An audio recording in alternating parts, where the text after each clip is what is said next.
আজ দুপুরবেলা বেরিয়ে পড়েছিলাম একটু শিয়ালদা যাব বলে, তাই তাড়াতাড়ি করে গাড়ি বুক করে কাজটা করব বলে শিয়ালদা গিয়েই আমি তো একদম অবাক হয়ে গিয়েছিলাম।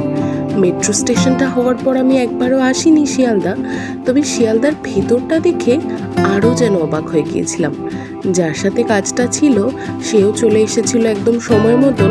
কাজটাও আমাদের খুব তাড়াতাড়ি হয়ে গিয়েছিল, একেবারেই ওয়েট করতে হয়নি।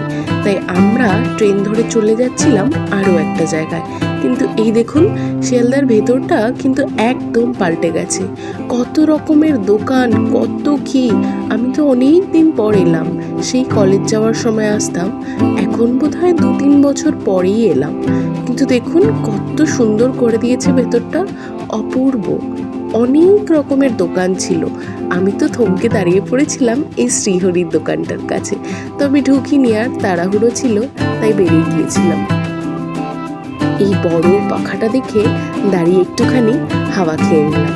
হাওয়া খেয়ে নিয়েই উঠে পড়তে হলো ট্রেনে, কারণ ট্রেন চলেও এসেছিল আর বসার সঙ্গে সঙ্গেই ট্রেন কিন্তু ছেড়েও দিয়েছিল। এই যে চলে যাচ্ছিলাম বাইরের দিকে, দেখতে দেখতে কি ভালো লাগছিল সবুজ চারিদিকটা। চলে এসেছিলাম বালিগঞ্জ স্টেশনে।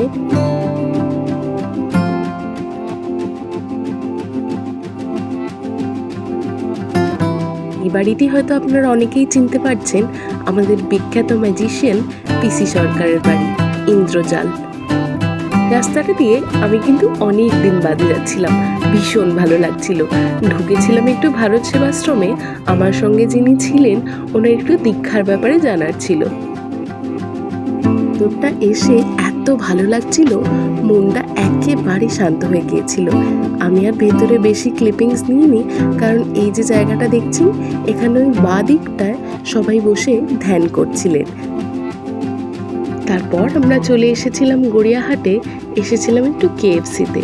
খুব ইচ্ছে করছিল অনেকদিন ধরে কেএফসির খাবার খেতে, তবে খুব বেশি তো আর খেতে পারি না, তাই নিয়ে নিয়েছিলাম একটু গ্রিল চিকেন, আর সে নিয়েছিল ফ্রাইড চিকেন। আমি তো ফ্রাইড চিকেন খাবো না, তাই শুধু 2 পিস এই গ্রিল চিকেন খেয়েছিলাম।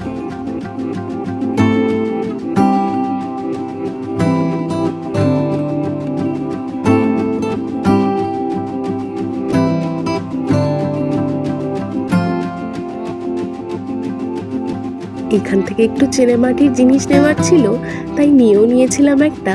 তারপর গাড়িতে উঠে চলে যাচ্ছিলাম বাড়ি।